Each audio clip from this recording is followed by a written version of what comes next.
Hey, what's up? My name is PJ, and you are listening to the Music Photo Podcast, session number 11.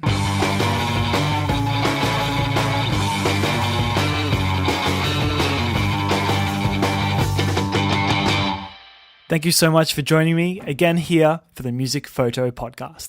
My name is PJ Pantelis. I'll be your host for today. You can find me on Twitter at PJ Pantelis. I nearly just forgot how to spell my own name. Today on the show, we are very lucky to be joined by Mr. Adam Davis-Powell.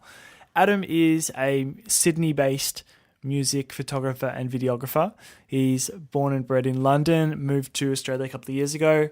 He now holds the position of chief photographer and head of video production at Moshcam. If you're not aware of Moshcam, you should be. They're one of the biggest video music publications around. Basically, they film entire sets of bands, very, very professionally, multi-angles, professional cameras, professional audio as well, and they post them online for free. So it's a really slick production, and I've been lucky enough to work with the crew on a show recently. I've shot a couple of gigs for them now, and I got to see them in action, and it was really, really impressive. Apart from facilitating all that, choosing new photographers for the publication, and all the other work that he does, Adam also has a freelance photography business. He does music videos as well. Most notably, the one that I really love is the recent video for Hellions, track Hellions, featuring JJ Peters. It's a really old school sort of video. It was shot in a way that an animator could really bring it to life with some flashy post-production tricks as well. It's really, really cool. I'll link it up in the show notes for you to check out. You're going to want to stick around until the very end of this one, as we discuss things such as how to be persistent but not annoying, moving from another country and working a day job to make ends meet, how it's not cocky if you can back it up with your work, and some other things to think about when approaching a publication. As always, the show notes for this episode can be found at bigpantsphoto.com/podcast. But for now, enjoy this episode with Adam Davis-Powell. Adam, what's up, man? Thank you so much for joining me this afternoon. No worries. Thank you very much for having me. It's a pleasure, man. I appreciate your persistence because we just couldn't really get our schedules to align, but we're here now, and yeah, I really appreciate it. Thanks, man. Yeah, no worries. I'm looking forward to it. What have you been shooting lately? The last thing I photographed was Ben Howard last weekend, which was that was really sweet for me. I've been a lover of his music for a long time now. I went with my girlfriend Celeste and photographed the standard 3 songs, and then went and sat and watched the 2-hour show. It was fantastic. It was magical. Yeah, it was actually really, really good. Yeah, cool. And so I want to get into your Moshcam work a little bit later, but because I think a lot of people would really like to hear about it. But I'd also like to hear a bit about your freelance work. You have a business that goes by the name of Demon Race Productions. Yeah, indeed. So I was going through your website earlier, and I couldn't help but notice, first of all, just the sheer amount of photography styles that you do. Can you tell us a little bit about just all the stuff you're involved with? Yeah, definitely. So I suppose I started the company, it's 11 years ago now, back in 2004. Mm-hmm. It was ultimately just a bit of kind of fun to start off with. I'd go along to shows and film stuff with my Canon XM1, which was the old school skate camera. Right, yeah. I sold that a good few years ago, but I'd smuggle that big thing into shows. Being kind of living in London at that point, going to some pretty cool venues like the Underworld and the Barflies, and that's sort of kind of where the passion for video came. And then just with, I suppose, the way that technology evolved, DSLRs came in, and you've got a video camera that also takes photos. Yeah. It's the way I kind of saw it. So I got into kind of photography that way. I never really had any kind of, I suppose, proper photography training. I did some film stuff when I was at school, like GCSE stuff, but never had any proper kind of photography training in some ways. Yeah. Okay, so you got into the DSLR thing because of the video properties, and then you started shooting some photos because you were like, hey, I can do it. Why not? Yeah, pretty much, man. Pretty That's really much. interesting because I feel like that's pretty well the exact opposite of most video guys I know. I feel like you buy the DSLR for the photos and you're like, hey, these videos look pretty good. I'm going to get into that. Yeah, I've spoken to a few people recently just about like who are photographers, and they're saying how, they own this great bit of kit, and why not start doing some video work? So, yeah, I suppose it is kind of polar opposites, really, isn't it? Yeah, that's cool. So I actually didn't even realize you were from London, and until we got on this call about 5 minutes ago, I didn't even realize. Obviously you have an accent, but I can't hear that through the emails and the Facebook messages. So Yeah. when did you move to Australia? I moved to Australia 3 years ago and 1 week ago. Okay. Uh, Happy anniversary. Yeah, thank you. I know that just for dates, obviously, because it was mine and my girlfriend's anniversary last week, which is cool. So yeah, I've been here for 3 years. My kind of background in England, like I grew up in London, moved from London to a little country town called Glastonbury, which is in Somerset, and then studied uni in Brighton, East Sussex. But yeah, look, I mean, I suppose. Australia's the one. I've been here for like 3 years and just kind of really enjoying it. It's good. Okay, so this is well and truly your home now. Yes, most definitely. I will be going back to England in 2 weeks for Glastonbury Festival, but I Oh, will be cool. definitely coming back to Australia. Are you going to be shooting or just consuming? I am currently in the process of organising a very long and arduous way. The accreditation process for Glastonbury is hectic. Okay. So I haven't got confirmation yet, but fingers crossed, think positive, and there's still 2 and a bit weeks before it commences. So we'll see what we can do. Yeah, well, I mean, you've got you've got the work to back it up, and you've got a publication behind you that's put in some serious hours by the look of it. I was just flicking through the Moshcam galleries the other day when I did that shoot for you guys, the Courtney Barnett one, Yeah. and just the amount of content on there blows my mind. Obviously, the background of Moshcam is video, right? It's filming the shows. Yeah. That's long form content that I just think a lot of the other blogs just want this disposable stuff that can just go up and get some hits immediately on the website. But it looks like you guys put in just an insane amount of work to put together those entire filmed sets. Yeah, definitely. I mean, that's where we try and differ ourselves. I mean, we try and kind of do every type of genre. Like obviously, there's a lot more kind of heavier, the rock side of stuff. But I mean, we've got ASAP Rocky, we've got loads of hip hop, we've got loads of indie. So yeah, I mean, it's a big library. It's a very big library. Yeah, absolutely. Well, back to your freelance business for a little bit. On the photography side of things, I mentioned that I was having a look before, and you just have so much stuff on there. You've got everything from obviously live photos and band promos. You've got food. You've got press photography. You've got just so many categories to look through. Can you talk to a little bit? One topic that I am always really fascinated in is the specialized versus generalized debate. Do you find it's better and you can hustle more and pick up the work if you do more styles, or are you the sort of person that can kind of focus down and you want one thing to be your main goal? I think that's a good question. I think I suppose having a lot of different styles works because you work with a load more clients. Yeah. So yeah, I'd probably go a bit more kind of broad. Like music photography is my passion, but I mean, there's great things about food photography. You photograph the food, you can eat it afterwards. That's Yeah. pretty sweet. And then I suppose like all the red carpet stuff, that's kind of interesting. You get to shake hands or be a couple of feet away from some kind of cool people, I suppose. But look, I mean, ultimately, music is definitely where my heart is. Yeah. but there's kind of pros to doing other stuff as well. Okay, interesting. Um, where do most of your freelance jobs come from, if that's the case? Obviously, I'm going to guess that your publication work helps with the music side of things, but the non-music side of things as well. Like, where do your freelance jobs come in from?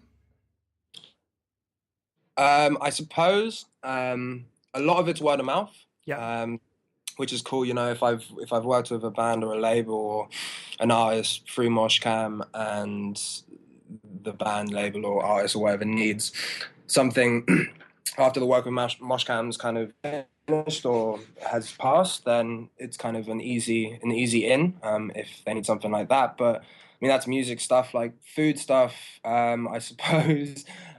Just knowing people who work in restaurants, Yeah. and ultimately, like word of mouth Okay. is great way, Yeah. great for. Absolutely. So when you came to Australia, who did you know? Were you literally starting from scratch, or did you have a job lined up already?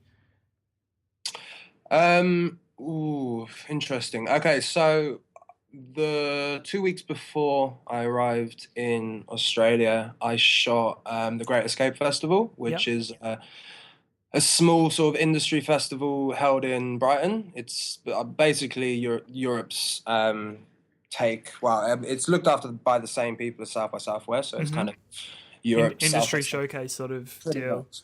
Yep. Yes. So I got in with the organisers there and met a load of people through Sounds Australia and the Aussie Barbecue, which they have kind of events there every year. So I knew some people and kind of arrived and just started to kind of freelance shooting like small shows, and then I started contributing to FBI, which I think was really good because I got to meet some cool people, and obviously, like I kind of respect what FBI does. So yeah, it was. I mean, that was all freelance, all kind of spare time evenings. But I mean, my first kind of like proper job when I got to the country was call center work. It Yep. was easy, and it paid the bills, and that paid the bills, and in the evenings I could go and do the stuff that I kind of enjoyed. Mm-hmm. Yeah, I know a lot of creatives and a lot of photographers doing just that right now. Yeah, I mean it's a good way of kind of making ends meet, shall we say?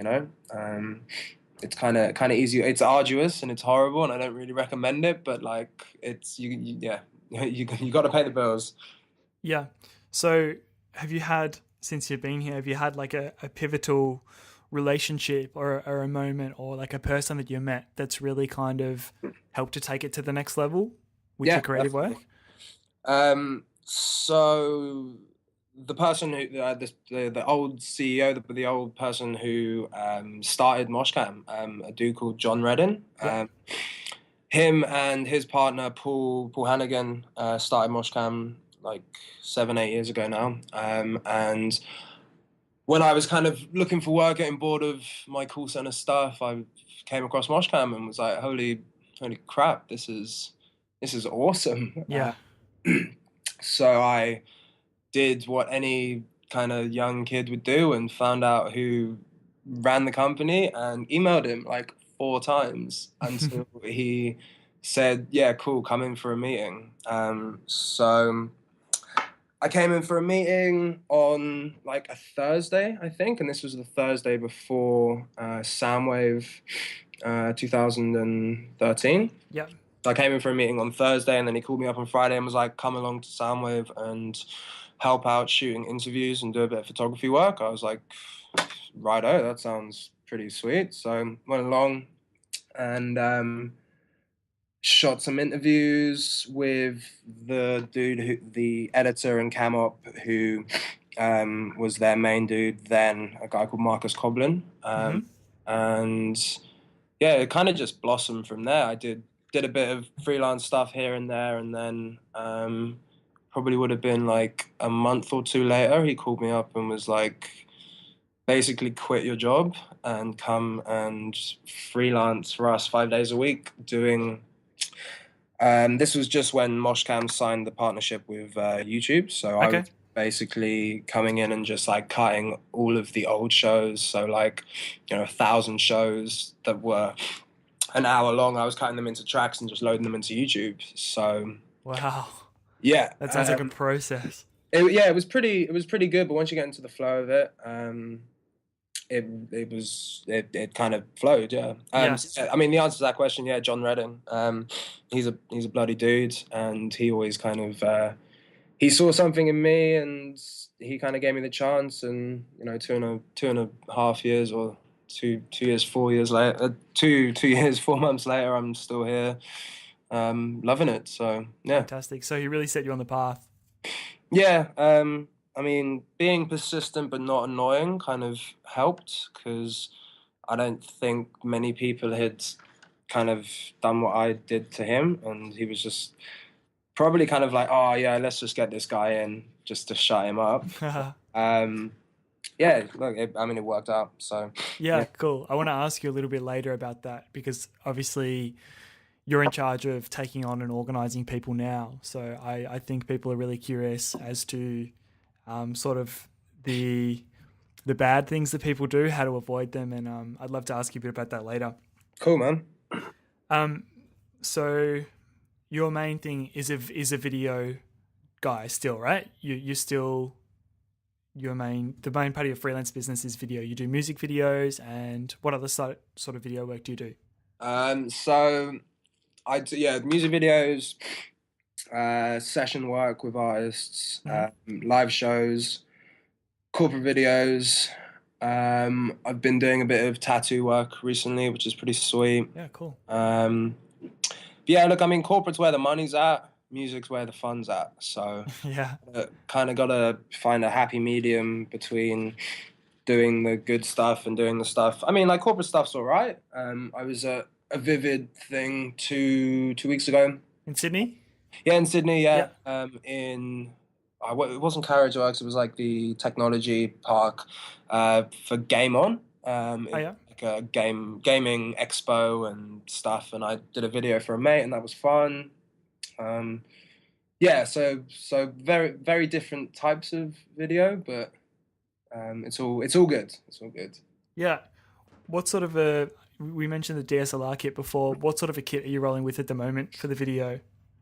Currently, um, so yeah, 5D Mark III, Yep. 6D, um, and then a whole kind of host of different lenses. Like I got the 24 to 70, the 70 to 200, 24 to 105, Mm-hmm. 16 to 35, which is pretty nice. Mm-hmm. And I've not recently, but I picked up the 50mm Sigma Art. Oh yeah. How's that? Yeah, it's lovely. It's delicious. I'm getting the 35 in the next few days as well. Yeah, that's my favorite. Yeah, I heard the last one, you and Warwick. That was a good one. But yeah, look, and then yeah, Rode audio gear. That's the bomb. Yeah, and Zoom H4. Okay. I'm thinking to kind of upgrade that to the H6 just because it's a bit beefier. Yeah.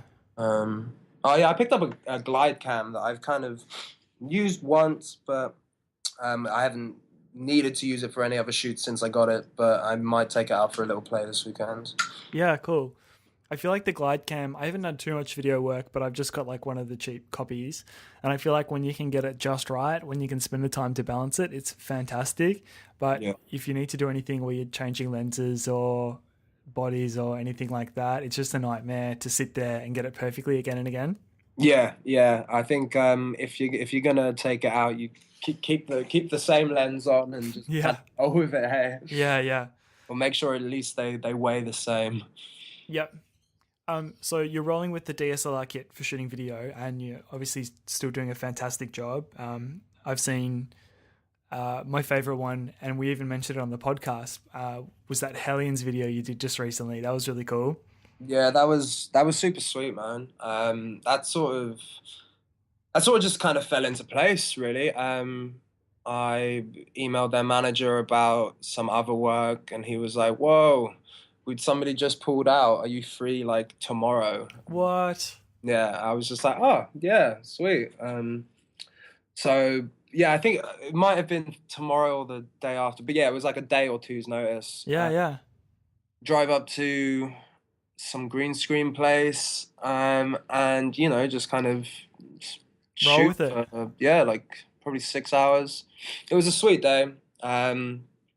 It was cool because the boys are sweet as fuck, and they knew kind of what they wanted, and I had some ideas and stuff. So we kind of all took the reins, and like as you can see, it was a pretty fun shoot. There was a lot of just like dilly-dallying around and just having fun with all of the gear that was at the green screen place. So yeah, that was a sweet one. And then passing it over to Matt Harvey, the animator, who's pretty freaking awesome. He just completely and utterly smashed it, and Yeah. Really took he it to did another he did level. really well. Yeah. Fantastic, man. Just a quick aside, this might not be relevant to a lot of people, but I'm curious. If you have to pass on a video to someone to do some extra post production, what do you give them? Do you give them like the session files, or do you export some sort of high resolution version? What do you give to an animator? Um, I transcoded it to ProRes 422 HQ and passed it on to him Okay. like that. But I mean, hell, the other day I shot some behind the scenes work for a music video just the weekend gone, and just gave the dude the CF card. Oh, cool. Yeah, but I mean, like, so it shoots ProRes 42, so he can transcode it however he will, you know? Yeah, because I feel like if you were to do that all in house, you can sort of just bounce between Prem and After Effects or whatever you edit in. But I just feel like to give it on to someone with another computer, that's a whole other headache. Or it could be possibly. I don't know. Yeah, no, I mean, it's like find out kind of how they want it, I suppose. But I mean, I'll pretty much just transcode to ProRes 42. Well, shoot on that, but yeah, it's not a headache at all. Okay, cool. Do you run Magic Lantern in your Canon DSLRs? I I did when I went to Southeast Asia over Christmas last year. I had it on my 6D, but my card wasn't fast enough, so Right. I didn't get the full benefit. Well, I didn't get any benefits because it would go up to 8 seconds and then stop. Yeah. Um, I've ordered some faster cards, but I've just moved offices, and I think they've gone missing in the post. Oh So no.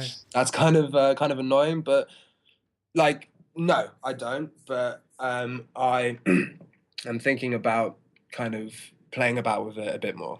Yeah, cool. Do you still? Oh, you mentioned you did it on the 6D. The 6D only has SD cards, right? Yeah, that's correct. Yeah. I recently tried to get some CF cards, and you just can't buy them anywhere anymore. Like most shops will have a couple of the sort of high end ones, Yeah. but I don't know. Are they going to be obsolete soon or what? I can't work it out. I'm not too sure, man. Like I tend to not really buy any equipment from shops anyway. I am probably one of the biggest eBay whores you'll ever meet. Well, Every- we don't have Amazon in Australia, so we just kind of have to use eBay that way. exactly, yeah. Unless B&H are doing any hectic deals, eBay's the one to do really. Yeah, cool, man. And so, what do you think of the whole the 4K movement that's happening in video at the moment? Is that pretty important to jump on, or is the fact that we still watch everything in 1080p? Do you think we're safe for a while to just keep shooting the way we do?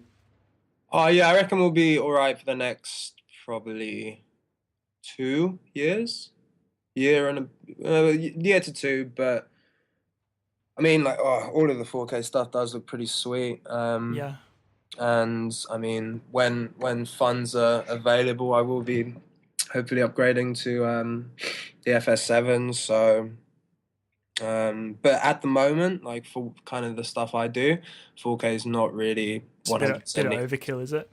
Not overkill. It's just I'm not gonna drop that amount of money on something that I can kind of go without for a little bit. Okay, Sure. So when you came here, what was the first big job that you took on? Hmm. Probably. Wow. Like music stuff. I think I shot this band called like Warbringer Mm-hmm. at the Bullface Stag for a company who needed a videographer. Went in and filmed that. It wasn't like a massive job, but it was kind of that's the thing that's kind of popping to mind. Yeah, yeah. Never seen the final product, but that was kind of my first proper um, like video shoot from the time that I arrived, Yeah, yeah. I think. And then like personally, um, personally just kind of like getting onto the Moshcam thing was I suppose the ASAP Rocky show was pretty sweet. Like that was photo work, but I had like a AAA, so there was a lot of stage shots, and That's that was awesome. probably one of the like most fun shows like I photographed, just because it was at the Horde and it was pretty hectic and wild, and AAA is pretty sweet things. Yeah, they're a little bit hard to come by. Yeah, sometimes they are. Yeah. So, like a lot of creatives that I know, you currently work a day job. Although I'll give you that your day job seems to beat the hell out of everyone else's day job. Sure. Can you tell us a little bit about your role currently with Moshcam? So you mentioned at the start you were sort of transferring stuff over to YouTube and like transitioning it to the next stage of the business. Where are you at now? So basically, my role at Moshcam currently is the head of video production and chief photographer. Hmm. So the head of video production, basically, I look after all of the shoots that are within Sydney. So like sometimes we may organize for a like an external production company to do like the massive shows, but Okay. for instance, like the Violent Soho, Smith Street Band, Roll Bloods, Aston Shuffle, Safia, all of those shows that have been shot in the past year, was kind of directed, produced, edited, and shot by me. Like obviously, I'd get other cam ops in, but I'd kind of figure out shot lists and then get all the raw footage afterwards and cut the show. So, Yep. I mean, I've definitely moved up since when I started, and I'm very much enjoying where I am currently in the company, because you know have a bit of input into which bands are shot, and just having kind of just being able to edit it and cut it the way I envisage it is pretty sweet. So yeah, all of the live stuff, and then all of the interviews, all the promos, just generally anything kind of video is looked after by me. And then the photography side, um, so basically getting through to all of the promoters, labels, artists, organizing accreditation for our like almost 20 contributors. Hmm. Um, and then yeah, obviously photographing myself. So it takes a lot of time and a You lot. wear a lot of hats by the sounds of it. Yeah, but no, it's cool. It's cool. I get a little bit sleepy on the weekends, but the weekdays are sweet. I'm sure it beats the call center job. Hey. It really bloody does. It really does. Yeah. It was the bane of my existence. I was terrible, but hey, look, just kind of push on through and keep your eyes set on the prize, and eventually it always happens. Yeah, a man's got to do what a man's got to do. Hey. Exactly. So how does it work? I didn't realize that you personally have to contact all um, the venues and promoters and stuff to organize the passes. How does it work like that? Do you have like a template, or is there a system to use, or how do you possibly contact someone for every single one of these gigs in a personal way? Um, Yeah, cool. So, basically, one of our old colleagues, a awesome dude called Ross Morrison, he created this Google Docs spreadsheet at the beginning of last year, which pretty much laid out like every kind of worthwhile show that was worth shooting, Yeah. and then that's in the Google Doc, and then I just go and update it like every week or every fortnight.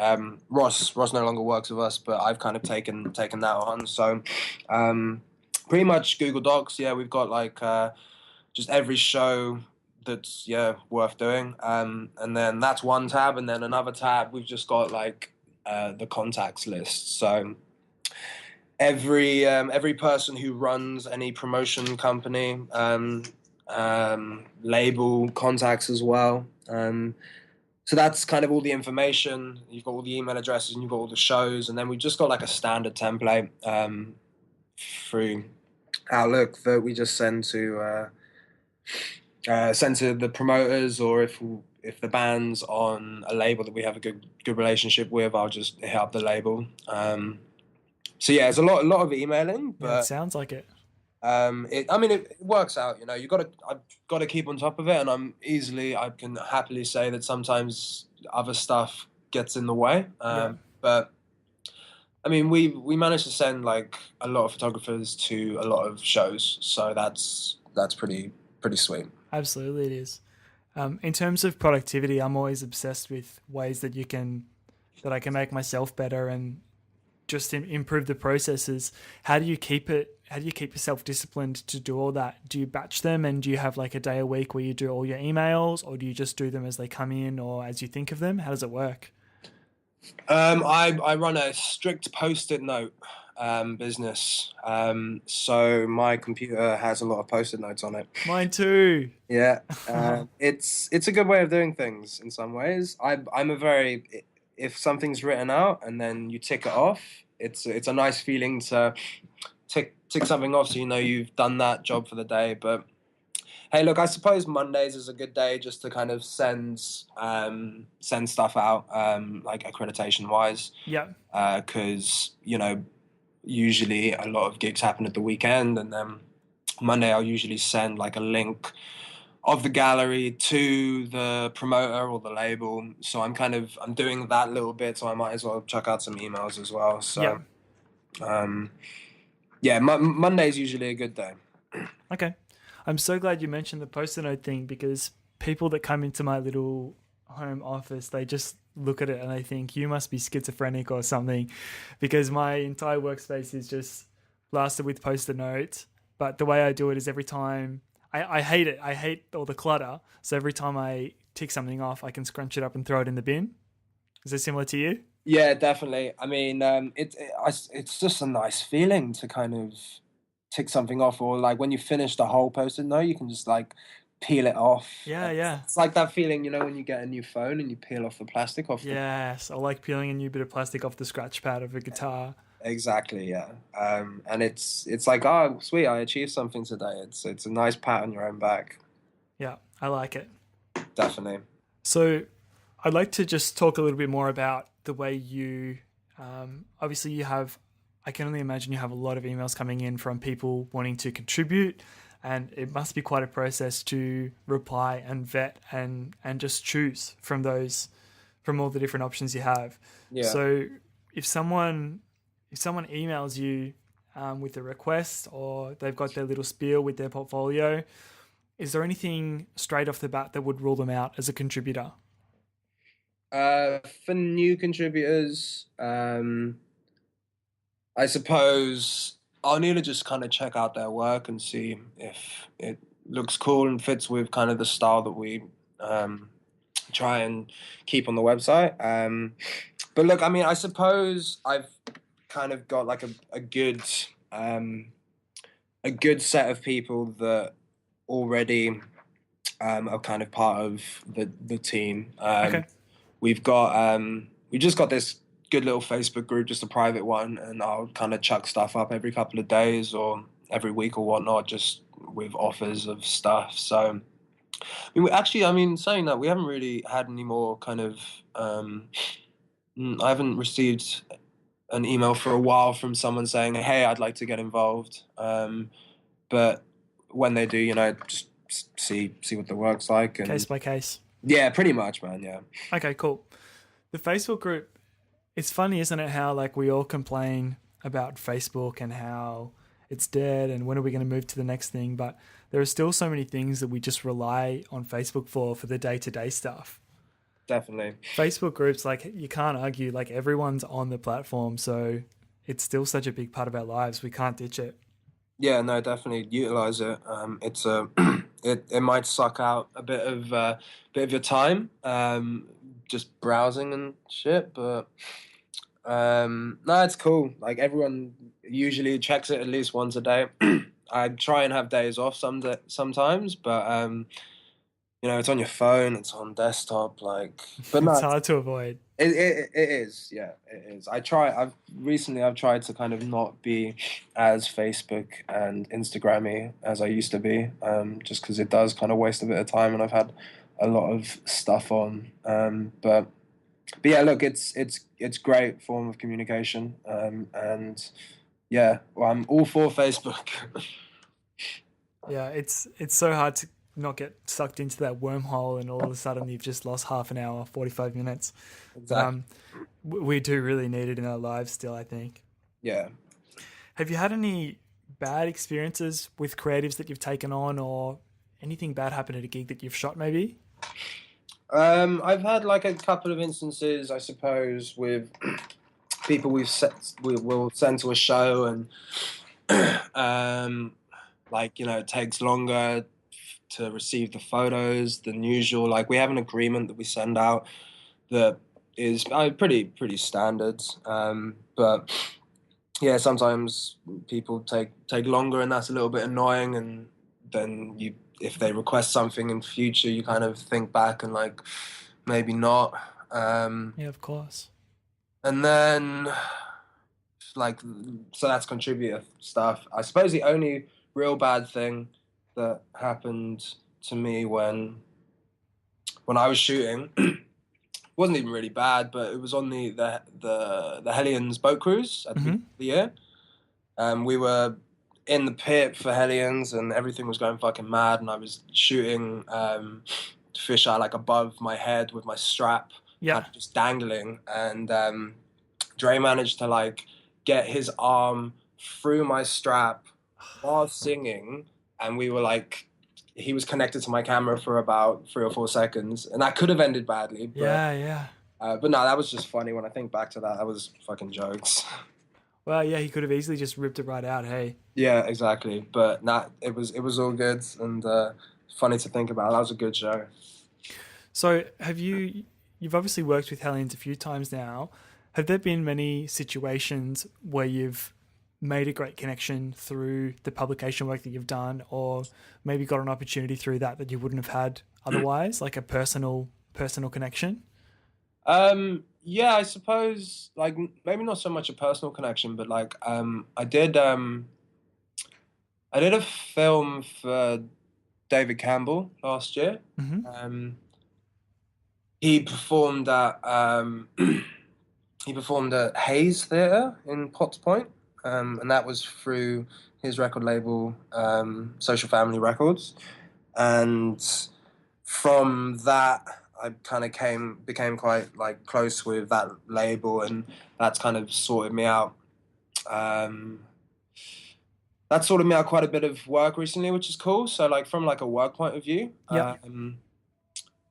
so that's kind of cool. And then I suppose like the call center job that I first had, Mm-hmm.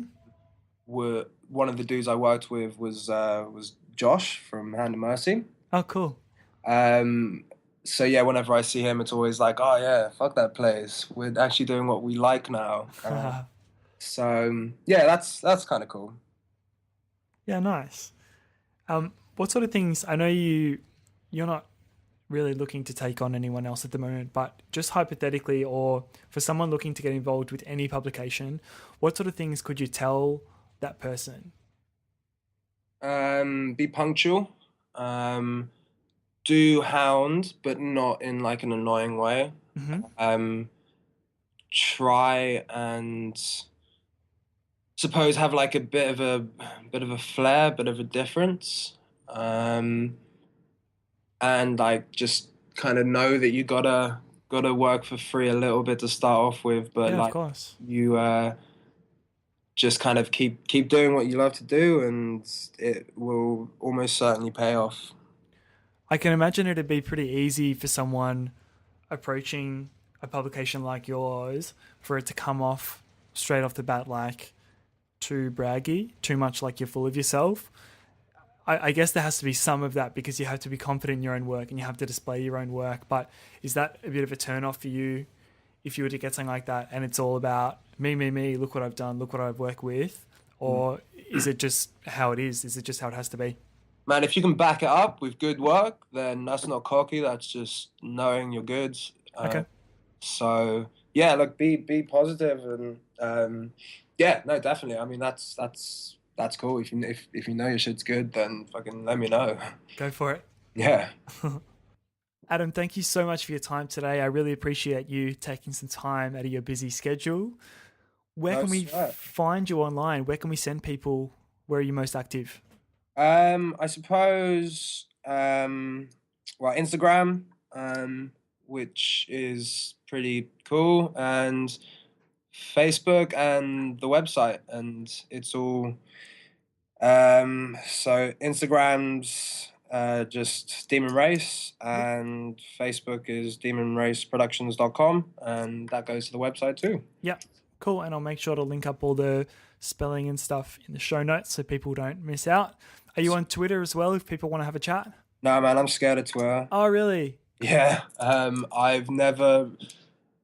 Oh man, I don't know. I've just never jumped on that bandwagon. Yeah. Like, I think I've tweeted maybe like 20 times, and I'm pretty sure 5 of them have just been like MKR related. Okay. Yeah. Yeah. My I don't kitchen know. rules. My kitchen rules, right? I just really like Twitter because it's such an easy way to contact people above your pay grade. Like I can send someone a message that, ordinarily wouldn't reply, but it's just so easy to hit someone back with a sentence instead of a whole email. Yeah, I suppose. Yeah, I really like Twitter. I'll jump on. Yeah. All right, man. Well, thank you so much for your time. I hope maybe we can chat again soon in the future and do a bit of an update and see what you're up to then. But yeah, have a great day and I'll talk to you soon. Nice one, dude. Thank you so much. Have a good one. Thanks, mate. Take care. Bye. Bye. So that's pretty much it for another episode. I just wanted to say thank you so much if you are still listening to this podcast, if you're listening to me talk right now, because I've taken a couple of weeks off, not deliberately, but I don't know, I've just been in a bit of a creative slump lately. So I'm getting back on that horse. I've got another episode recorded and I've recorded and re-recorded a solo episode that I think I promised in the last session. It's still coming, but it's just not at a point where I'm comfortable to put it out yet. So it is coming and it's going to be about being the best version of myself. So just my experiments, my trials and tribulations to be as productive as possible. And I think I'm finally getting where I want to be.